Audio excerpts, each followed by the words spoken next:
आदिनाथ भगवान की, बोली शिव कोटि जी मुनराज की, आचार्य श्री 108 सन्मत सागर जी गुरु महाराज की, परम पूज्य आचार्य श्री 108 सौभाग्य सागर जी महाराज की जय। कल इसमें बताया था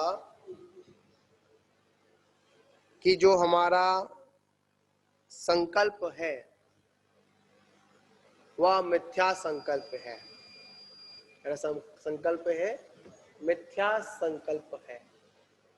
हम मिथ्या संकल्प को कर कर बैठे हैं और इस मिथ्या संकल्प के होने पर यह जीव क्या करता है, स्वजन को स्वजन समझता है और परजन को परजन समझता है। मतलब हमारा अनादिकाल से इन जगत के समस्त जीवों से हमारा क्या है, संबंध है और भविष्य में भी हमारा संबंध होगा। तो ऐसा हमको क्या नहीं करना चाहिए, स्वजन और परजन के बीच में नहीं पड़कर अपने आत्महित के बारे में चिंतन हम लोगों को करना चाहिए। तो यहाँ पर अगली गाथा में कह रहे हैं, रित्तम रित्तम रखे रखे जह स उड़ याडम संगमणम जादिये जादिये जड़स्य तह संगमो होई। तो कह रहे प्रत्येक, जैसे प्रत्येक रात्रि में प्रत्येक वृक्ष पर पक्षियों का समागम होता है। क्या होता है, मतलब रात्रि में क्या होता, सारे पक्षी एक स्थान पर आकर बैठते हैं।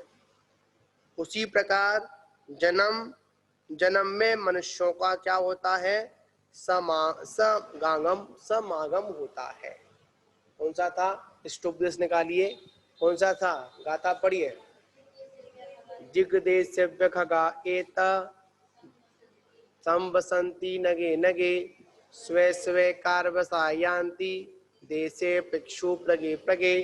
मतलब दिग देशांतरों से पक्षी आकर क्या करते हैं, रैन बसेरा करते हैं।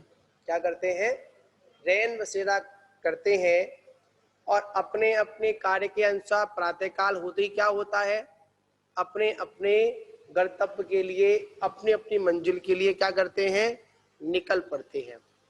उसी प्रकार यह जीव भी संसार में अनेक अनेक स्थानों से घूमता हुआ एक मुसाफिर की तरह एक किसी गति में आकर एक साथ कुछ समय के लिए क्या करते हैं, अपना जीवन व्यतीत करते हैं। उसके बाद क्या होता है, सारे जीव अपने अपने मंजिल की ओर निकल जाते हैं। जिस प्रकार पक्षी आकर रैन बसेरा करते हैं, एक साथ बैठते हैं, एक साथ उठते हैं और समय अवधि आने पर क्या होता है, जैसे ही प्रातः काल होती है तुरंत क्या होता है, वे सारे लोग अपने अपनी दिशा की ओर निकल जाते हैं। कहाँ निकल जाते हैं, अपने अपने कार्य की ओर निकल जाते हैं। कोई किसी का संग साथी नहीं होता है।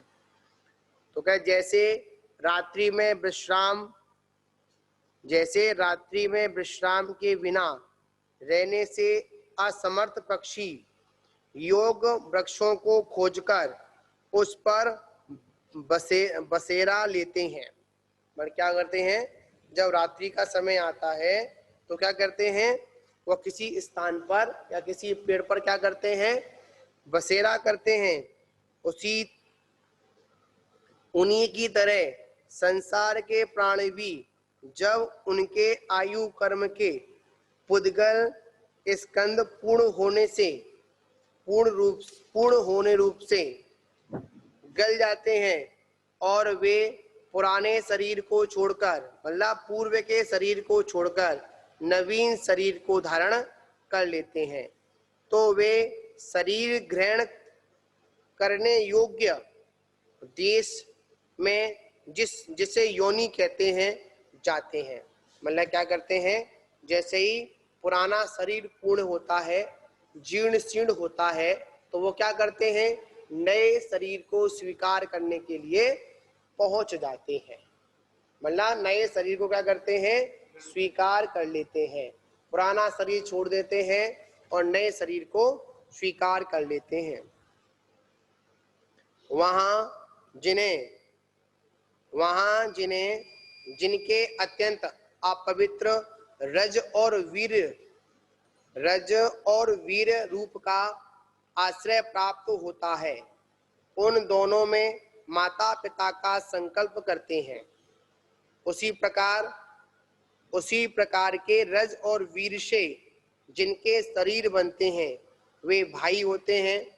वन में पक्षियों के रहने के वृक्षों की तरह इसी प्रकार के स्वजन वास सुलभ होते हैं। ये गाथा का अभिप्राय है। क्या यहाँ कहना चाह रहे हैं, इस प्रकार कुछ समय के लिए क्या करते हैं, अपवित्र वस्तुओं से क्या बनता है, इसका शरीर क्या निर्माण होता है, तो क्या करता है, वहीं पर भाई बहन अनेक प्रकार के सगे संबंधी बनकर क्या करते हैं, अपना जीवन आगे की व्यतीत करते हैं, फिर वहां से भी चल देते हैं। मात्र हमारा यहाँ पर क्या है, शिव रैन बसेरा है। क्या है, क्या है, रैन बसेरा है। कहा भी है, अपनी आंखों में चिरागों को महफूज रखना। क्या है, अपनी आंखों में चिरागों को महफूज रखना, बड़ी दूर तक रात ही रात होगी और मुसाफिर हम भी हैं, मुसाफिर तुम भी हो, फिर किसी मोड़ पर मुलाकात होगी। क्या होगी, हम सभी कौन है, एक मुसाफिर हैं। अगर हम मुसाफिरों की तरह अगर अपना जीवन व्यतीत करें तो आचार्य कहते हैं हमको कहीं पर भी कैसी भी कोई भी तकलीफ नहीं होगी। क्या नहीं होगी, कैसी भी कोई भी तकलीफ नहीं होगी। तकलीफ कब होती है, हम जब मुसाफिर की जगह अपने को वहां का मालिक समझ बैठते हैं। क्या समझ में महाराज जी, हाँ, जब हम किसी धर्मशाला में निवास करते हैं तो वहां पर हम क्या समझते हैं, हम तो मुसाफिर हैं, एक रात व्यतीत करनी है। क्या करनी है, एक रात व्यतीत करनी है। हमें क्या करना, तो हमारी सुकून से हमारी रात व्यतीत होती है। अगर उस धर्मशाला की चमक को देखकर हमारी जब नीयत खराब होती है, हम वहां पर उसको अपना मान बैठते हैं। क्या क्या कर बैठते हैं, अपना मान बैठते हैं। तो क्या होता है, वहीं पर जो हमारी एक रात है ना, वो रात भी कर्मठ बदलते बदलते निकलती है। शांति से हम वहां पर विश्राम भी नहीं कर पाते हैं। अगर हमारे विश्राम में, अगर हमारे आराम में अगर कोई विराम आया है तो किसके कारण आया, ममत्व बुद्धि के कारण आया। किसके कारण आया, ममत्व बुद्धि का आया। कहा भी हाँ, कहा जाता है राम कहो आराम मिलेगा। क्या कहा, राम कहो आराम मिलेगा। राम कहो आराम मिलेगा, आज नहीं तो कल मिलेगा, राम कहो आराम मिलेगा।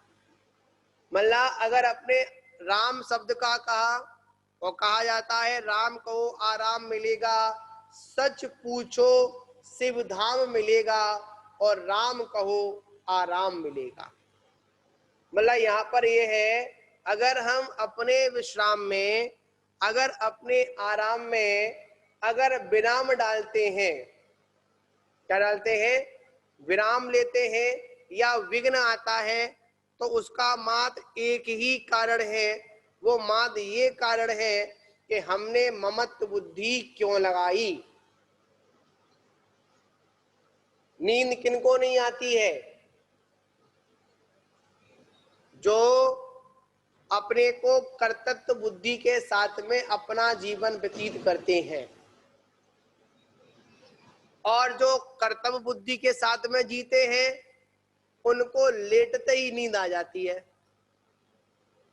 क्या आती है? लेटते ही नींद आ जाती है। और जो अपने को कर्ता समझता है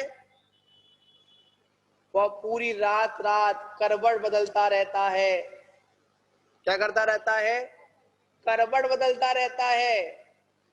याद रखना, शरीर थक गया पर अभी मस्तिष्क नहीं थका। क्या नहीं थका?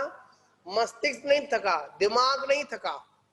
आचार्य कहते हैं जब तक अगर हमारा दिमाग नहीं थका, अगर हमारा मस्तिष्क ज्यादा चल रहा है तो आचार्य उसी को कहते हैं डिप्रेशन, उसी को कहते हैं मानसिक रोग। मानसिक रोग क्या है? मानसिक रोग ये है अधिक सोच लेना। क्या कर लेना? अधिक सोच लेना। किसी वस्तु से अधिक अपेक्षा लगा लेना। क्या लगा लेना? अपेक्षा लगा लेना। तो आचार्य कहते हैं किससे अपेक्षा लगाएं, किसको अपना समझें? कोई भी अपना समझ आता नहीं है। गुरुदेव आप जल्दी निकल गए। सब संबंधी हैं, सुख के सब साथी, किसके? सुख के सब दुख साथी। के ना कोई। हाँ दुख में कोई साथी नहीं होता है। तो आचार्य गुरुदेव, कहते हैं रैन बसेरा करो और आगे निकलो। अगर आपने किंतु परंतु की तो क्या होगा? ना आप आराम से रह सकते हैं और ना दूसरे को आराम से रहने दे सकते हैं। भूख लगी है, भोजन करो और निकलो। इसका क्या होगा, कैसे बना, क्या हुआ, अगर ये सोचोगे तो क्या होगा? आप कभी भी भरपेट भोजन नहीं कर सकते हैं। क्या नहीं कर सकते हैं? आप भरपेट भोजन नहीं कर सकते हैं। भरपेट भोजन तभी हो सकता है जब आपका लक्ष्य सिर्फ भोजन पे हो। हमसे तो अच्छे पक्षी हैं, वो जानते हैं आज हमारा यहाँ पर रैन बसेरा है, को कल हमारा दूसरी जगह रैन बसेरा है। आते हैं, रुकते हैं और चले जाते हैं। क्या करते हैं? आते हैं, रुकते हैं और चले जाते हैं। उनको किसी प्रकार का कोई गम नहीं होता। क्या नहीं होता? कोई गम नहीं होता। तो आचार्य यहाँ पर कहते हैं कि आप भी अपने जीवन को कैसा बना लो? एक पक्षी की भांति बना लो। कैसा बना लो? पक्षी की तरह अपना जीवन जियो। कैसे? आएंगे, रुकेंगे और चले जाएंगे। लोग आएंगे, साथ में रुकेंगे और चले जाएंगे। आप भी जाओगे, रुकोगे और चले जाओगे। किसी का भी स्थायी पता इस संसार में किसी का भी नहीं है। अगर हम किसी से पूछें आपका पता क्या है, तो क्या आप अपना पता दे सकते हैं? नहीं दे सकते हैं। हाँ, क्या दे सकते हैं? इस पर्याय का पता तो दे सकते हैं। ये पर्याय जितने समय तक है उतने समय तक का समय मतलब दे सकते हैं, पर ये एड्रेस आपका यहीं पर रह जाएगा। क्या रह जाएगा? जो एड्रेस है कहाँ रह जाएगा? यहीं का यहीं पर रह जाएगा। वो एड्रेस आपके साथ में जीवन पर्यंत आगे नहीं जाएगा। आगे जाओगे आपका एड्रेस, आपकी ड्रेस दोनों ही चेंज हो जाएंगी। क्या हो जाएंगी? एड्रेस भी चेंज हो जाएगा और ड्रेस भी चेंज हो जाएगी। इसलिए क्या कहते हैं? बिना ड्रेस के रहो, बिना एड्रेस के रहो, खुश रहोगे। क्या कह रहे हैं? ड्रेस और एड्रेस, स्थायी नहीं है। कैसे नहीं है? ड्रेस और एड्रेस परमानेंट नहीं है। हो तो बताओ, किसी का हो तो। आज यहाँ का पता दे देते हो, कल वहां का पता दे देते हो। हम तो एक सरकारी नौकरी की तरह अपनी ड्यूटी निभा रहे हैं। क्या निभा रहे हैं? सरकारी जैसे नौकरी होती है ना, आज यहाँ पर ट्रांसफर हो गया, कल वहां से आगे ट्रांसफर हो गया, उससे आगे ट्रांसफर हो गया। इसी प्रकार हमारा क्या हो रहा है? हमारा भी गति में, इस गति से उस गति में, उस गति से उस गति में, इस जाति से उस जाति में, इस पर्याय से उस पर्याय में क्या हो रहा है? ट्रांसफर हो रहा है। तो आचार्य कहते हैं हम अपने जीवन को मंगलमय बनाएं। कैसा बनाएं? मंगलमय बनाएं। और मंगलमय तब बन सकता है जब हम खुले आकाश में स्वतंत्र विचरण करें। क्या करें? खुले आकाश में क्या करें? स्वतंत्र विचरण करें। ना वहां पर कोई रोक हो और ना कोई वहां पर टोक हो। क्या हो महाराज? ना कोई रोक हो और ना कोई टोक हो। वो स्वतंत्र विचरण क्या? अपनी आत्मा में ही विचरण करें। इसमें करें, अपनी आत्मा में ही स्वतंत्र विचरण करें। विचरण करने वाला कौन? स्वयं। कहां पर करेगा? अपने में खुद करेगा। तो आचार्य कहते हैं हमारा स्थायी पता कुछ भी नहीं है। हम आते हैं, रुकते हैं और चले जाते हैं। इसलिए कहा जाता है स्वजन कौन है और परजन कौन है। किसके लिए हंसूं और किसके लिए रोऊं, ऐसा आचार्य प्रवर यहाँ पर हम लोगों को समझा रहे हैं। फिर एक बार समझते हैं। इस प्रकार जैसे प्रत्येक रात्रि में प्रत्येक वृक्ष पर पक्षियों का समागम होता है, उसी प्रकार जन्म जन्मों में मनुष्यों क्या होता है?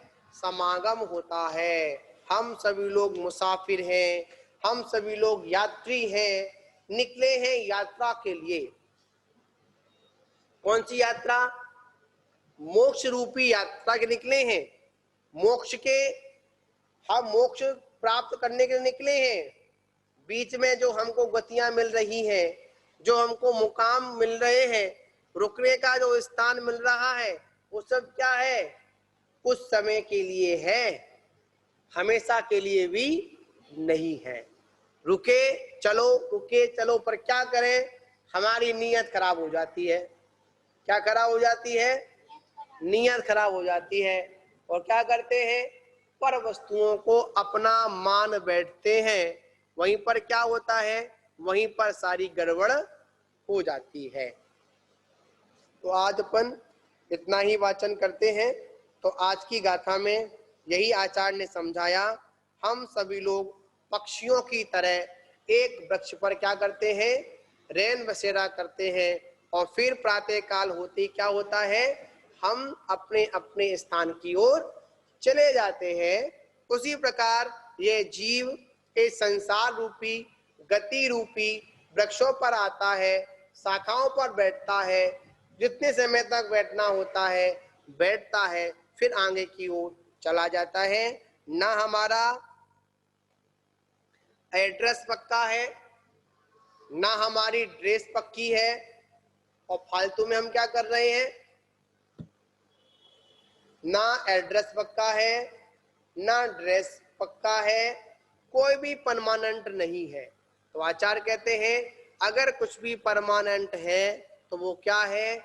मेरा स्वतंत्र शुद्ध आत्मा ही मेरा परमानेंट है, इसके अलावा और कुछ भी नहीं है। जय बोलो महावीर भगवान की जय।